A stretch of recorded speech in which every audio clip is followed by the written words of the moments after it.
Hello，大家好。今天早上布萨就公布了昨天7月10号的 Next Short Position。我们再来看一下大马手套股四大天王。如果大家有注意到的话呢，这几天呢手套股呢都是静静的，好像没有什么成交量，没有什么人去讨论了。我放的视频呢，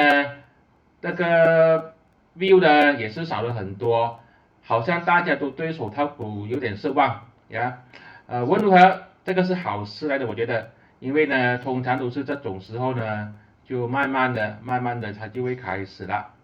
开始向上，或是开始向下，这个不知道。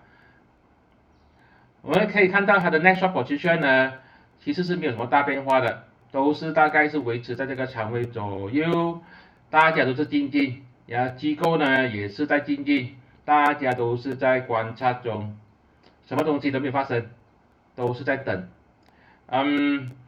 我们小散户呢也是只有等罢了啦，什么东西都不可以做。